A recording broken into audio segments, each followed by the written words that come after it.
TFF 109. Dan tajuk saya pada hari ini ialah Kajian Pemikiran Tokoh Etika dan Peradaban.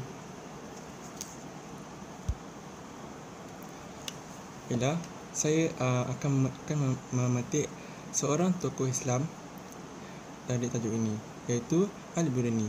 Al-Biruni ini pula bukanlah nama sebenar beliau, tetapi ialah gelaran yang diberikan oleh penduduk di Uzbekistan yang bermaksud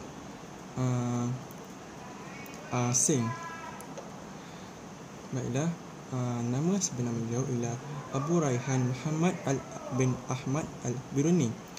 Keturunan beliau adalah keluarga Tajik. Beliau juga dilahirkan dalam keluarga yang taat beragama. Beliau lahir pada bulan Zulhijjah 362 Hijrah atau 4 September 973 Masihi. Beliau lahir di Khawarizmi di Uzbekistan dan wafat pada 13 Disember 1048 pada usia 75 tahun. Baiklah, terdapat beberapa sumbangannya kepada dunia, antaranya dalam bidang astronomi. Penemuan Al-Biruni iaitu astrolog merupakan satu instrumen untuk mengetahui posisi sebuah planet. Pemerhatian astronomi dengan ketepatan dan ketelitian yang luar biasa. Dalam bidang fizik dan matematik pula, membuktikan bahawa bumi, planet dan bintang adalah bulan, baik yang tidak bergerak maupun yang bergerak. Dalam bidang matematik pula, pengembangan matematik khususnya dalam bidang teori dan praktik aritmetik, bilangan aritmetik, teori nisbah dan geometri. Dalam bidang optik pula, beliau ialah seorang ilmuwan yang pertama bersama Ibn Al-Haytham dalam mengkaji dan mempelajari ilmu optik. Penemuan kepantasan cahaya lebih cepat dari kepantasan suara. Dan yang terakhir ialah terdapat beberapa pencapaiannya dalam hidupnya, iaitu ketika berusia 17 tahun, beliau meneliti garis lintang bagi had Khawarizmi dengan menggunakan altitud maksimum matahari.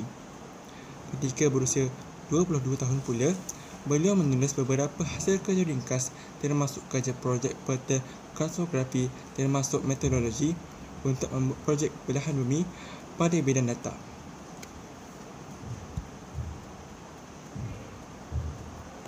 Baiklah, hasil karya-karya Al-Biruni.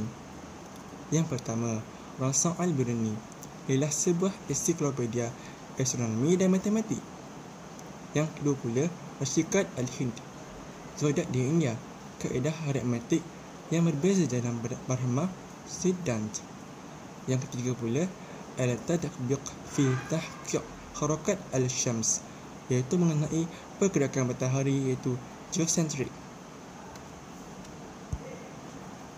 Baiklah, di akhir video ini saya akan memberikan saya akan memetik satu hadis Rasulullah sallallahu alaihi wasallam yang berkaitan betapa pentingnya menuntut ilmu ini. Rasulullah sallallahu alaihi wasallam bersabda, "Belajarlah kamu semua dan mengajarlah kamu semua, dan hormatilah guru-guru kamu, serta berlaku baiklah terhadap orang yang mengajar kamu." Hadis riwayat Tabrani.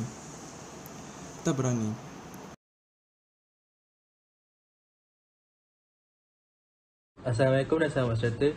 Saya Amir Yusof bin Zulkarnain. Nombor metrik saya adalah 17-20F1007. Saya akan membentangkan sebuah tajuk Kajian Pemikiran Tokoh Etika dan Peradaban. Tokoh yang saya ambil adalah Al-Imam Al-Syafi'i rahimahullah. Yang pertama, riwayat hidup Imam Al-Syafi'i. Nama sebenar beliau adalah Muhammad bin Idris bin Al-Abbas bin Uthman bin Syafiq bin As-Said. Tarikh lahir pada bulan Rejab tahun 180 Hijrah persamaan 767 Masihi. Tempat lahir di Gaza, daerah Uskolan, Palestin. Gelaran beliau adalah Al-Syafi'i. Menjadi panggilan masyhurnya adalah sempena nama datuknya, iaitu Syafi' bin Sa'id, keturunan Arab Quraisy. Tarikh meninggal dunia beliau adalah tahun 204 Hijrah persamaan 820 Masihi ketika berusia 54 tahun. Tempat meninggal dunia di Mesir, di pemakaman di sebuah masjid di Arafah, Mesir. Yang kedua adalah salasila atau asal usul keturunan Al-Syafi'i. Keturunan bertemu dengan salasila Nabi Muhammad SAW pada sebelah datuknya, iaitu Abdul Manaf, datuk ketiga baginda SAW, dan ketujuh Al-Imam Al-Syafi'i. Ibunya bernama Fatimah binti Abdullah bin Hasan bin Ali bin Abi Talib. Ibunya berasal dari Mekah. Yang ketiga adalah latar belakang kehidupan Al-Imam Syafi'i. Dibesarkan dalam kehidupan yang serba kemiskinan. Ibu bapanya berasal dari Mekah dan telah menziarahi Palestin, dan ketika itu beliau masih dalam kandungan ibunya. Ketika dalam perjalanan ke Palestin, bapanya telah meninggal dunia, dan tidak lama selepas itu beliau dilahirkan. Setelah berusia 2 tahun, beliau bersama ibunya kembali ke Mekah untuk menunaikan fardu haji dan terus menetap di Sabu Al-Aif. Ketika berusia 20 tahun, beliau merantau ke Madinah untuk berguru dengan Al-Imam Malik. Selepas kematian Al-Imam Malik, beliau dilantik menjadi ahli tugas gurunya, mengajar di Masjid Nabawi, Madinah.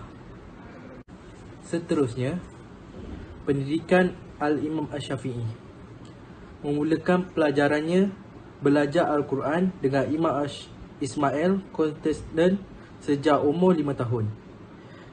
Ketika berusia 9 tahun, beliau berjaya menghafaz keseluruh Al-Quran 30 juzuk. Ketika berusia 10 tahun, beliau mempelajari dan menghafaz kitab Al-Muwatta milik Imam Malik, walaupun beliau berguru dengan Imam Malik. Ketika berusia 15 tahun, diiktiraf untuk mengejar ilmu hadis di Masjid Al-Haram ketika ketiadaan gurunya, iaitu Imam Muslim. Setelah itu, menjawat jawatan mufti di Mekah. Diiktiraf dan mampu memberi fatwa di hadapan masyarakat. Ketika berusia 20 tahun, beliau merantau ke Madinah untuk berguru dengan Imam Malik, kemudian ke Iraq, Parsi, dan akhirnya kembali ke Madinah. Seterusnya, sumbangan Al-Imam Al-Syafi'i kepada tamadun Islam, khususnya ilmu pengetahuan. Tokoh pembaruan agama, Mujaddid abad yang ke-2 Hijrah, terkenal sebagai ulama dan juga seorang pengarah yang masyhur. Aliran pemikiran dikenali sebagai mazhab Syafi'i. Pengasas mazhab Syafi'i digelar sebagai bapa usul fiqh kerana orang pertama menulis buku dalam bidang usul fiqh melalui kitab Al-Risalah, mengasaskan kaedah tertentu dan dalam mengimbaskan hukum, mempersempitkan kegunaan akal dalam mengimbas hukum, berijtihad mengikut keadaan tempat dan suasana. Lahir Qaud Jadid di Baghdad dan Qaud Jadid di Mesir. Sangat teliti dalam mengutarakan pandangan unsurnya dalam masalah fiqh, berhujah dengan golongan anti hadis, dan disebutkan dalam kitabnya Al-Risalah. Yang keenam, hasil karya Al-Imam Asy-Syafi'i. Diriwayatkan bahawa Al-Imam Asy-Syafi'i telah menuliskan lebih kurang 113 buah kitab. Antara kitab yang terkenal ialah dalam bidang usul fiqh. Yang pertama, Al-Risalah. Yang kedua, Al-Ahkam Al-Quran. Yang ketiga, Italib Al-Istihsan. Bidang fiqh. 1. Al-Fiqh. Dalam bidang hadis, yang pertama, Itilaf Al-Hadis dan Al-Munhadid. Bidang tafsir, Al-Hujjah dan Al-Hakam Al-Quran. Yang terakhir adalah rumusan. Yang pertama, Al-Imam Asy-Syafi'i dari keturunan Quraisy dan seketurunan dengan Nabi Muhammad SAW. Yang kedua, beliau ialah seorang yang sangat cintakan ilmu pengetahuan. Dan yang terakhir adalah usia remajanya dihabiskan dengan menuntut ilmu dan yang bermanfaat. Sekian dari saya. Terima kasih.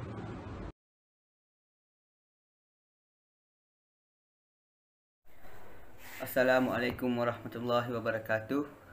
Di sini saya ingin menerangkan tentang tokoh tamadun Islam yang berada di negara kita, iaitu Said Naqib Al-Atas. Pada mulanya saya ingin menerangkan tentang biodata beliau. Said Naqib Al-Atas dilahirkan di Bogor, Indonesia pada 5 September 1931.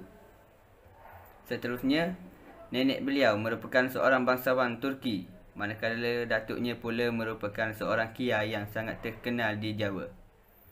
Seterusnya, ibu beliau iaitu Syarifah Ragwan Al-Aidarus yang berasal dari Bogor, merupakan keturunan raden-raden kerabat diraja Sunda dari Sukapura. Seterusnya, bapa beliau pula ialah Said Ali bin Abdullah Al-Atas, seorang yang berasal dari Johor Bahru yang bergaris dengan Tunku Abdul Majid, iaitu merupakan adinda Sultan Abu Bakar, iaitu Sultan Johor yang ke-21. Beliau juga merupakan anak kedua daripada 3 beradik. Seterusnya, pendidikan awal beliau ialah, pada mulanya beliau mendapat pendidikan awal daripada kedua ibu bapa beliau. Seterusnya, sewaktu beliau berusia 5 tahun, beliau telah dibawa ke Johor untuk memulakan pendidikan rendahnya di sekolah Ngee Hen. Kemudian beliau dibawa pulang kembali ke Indonesia dan belajar di Madrasah Al-Urwatul Wusqa di Sukabumi, Jawa, iaitu di mana tempat beliau menguasai ilmu bahasa Arab. Seterusnya, apabila berakhir Perang Kedua iaitu pada tahun 1946, beliau kembali ke Johor untuk melengkapkan pendidikan menengahnya di Bukit Zahra School and English College. Seterusnya, saya ingin menerangkan tentang karier beliau. Setelah tamat sekolah menengahnya, beliau mendaftar untuk memasuki Regimen Askar Melayu Diraja sebagai pegawai kadet. Seterusnya, beliau juga merupakan antara yang terpilih untuk melanjutkan latihan ketenteraan di Britain.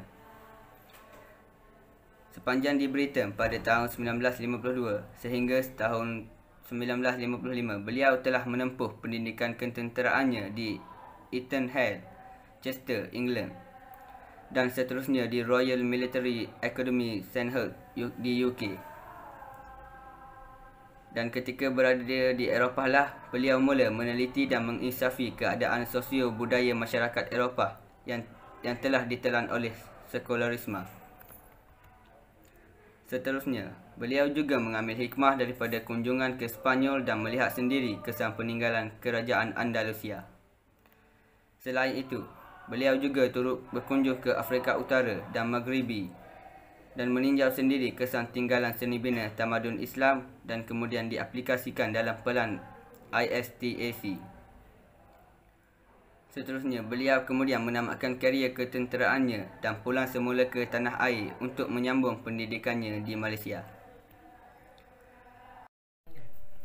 Semasa beliau mengambil ijazah pertama di Malaysia di Universiti Malaya, beliau telah menyiapkan buku rangkaian Rubaiyat pada tahun 1959 dan buku Some Aspects of Sufism as Understood and Some Practice Among the Malays pada tahun 1963. Setelah itu, beliau ditawarkan ke Canada Council Fellowship di McGill University of Montreal. Kemudian, beliau mendaftar pengajian doktoral di bawah bimbingan A.J. Arbery Martin Link di School of Oriental and Studies, University of London. Usai pengajiannya di London pada tahun 1965, beliau pulang dan bekerja sebagai akademia di bahagian kesasteraan Jabatan Pengajian Melayu, Universiti Malaya. Pada tahun 1968, beliau dinaikkan pangkat dan menjadi dekan Fakulti Sastera di Universiti Malaya dan telah menerbitkan buku The Origin of the Malay Syair. Pada tahun berikutnya, beliau pula menerbitkan buku Preliminary Statement and General Theory of the Islamization of the Malay and Indonesia Archipelago. Kemudian pada tahun 1970, beliau telah berhijrah ke UKM dan dilantik sebagai Ketua Jabatan Bahasa Melayu dan Kesasteraan dan seterusnya menjadi Dekan Fakulti Sastera. Pada tahun yang sama juga, berdasarkan Muzium Negara, beliau telah menyiasat dan menulis mengenai Prasasti Terengganu. Hasil daripada siasatan tersebut, maka terbitlah buku The Correct Date of the Terengganu Inscription. Seterusnya, sumbangan beliau terhadap tamadun, iaitu senarai buku yang telah diterbitkan oleh beliau, iaitu Some of Sufism as Understood and Practiced Among the Malays pada tahun 1963. Seterusnya, Raniri and the Wujudiyah of the 17th Century Aceh pada tahun 1969. Seterusnya, The Correct Date of Terengganu Inscription pada tahun 1970. Seterusnya, Islam dalam Sejarah dan Kebudayaan Melayu, iaitu pada tahun 1972. Seterusnya, Comment on the Re-examination of Al-Raniri's Hujjatus Siddiq, iaitu pada tahun 1975. Seterusnya, Islam dan Secularism pada tahun 1978. Seterusnya, The Concept of Education in Islam pada tahun 1980. Selain itu, A Commentary on the Hujjatul As-Siddiq of Nur ad-Din Al-Raniri, iaitu pada tahun 1986. Dan seterusnya, The Oldest Known Malay Manuscript, iaitu pada tahun 1988. Sekian daripada saya, iaitu menerangkan tentang Said Naqib Al-Atas yang merupakan salah satu tokoh Islam yang berada di negara kita.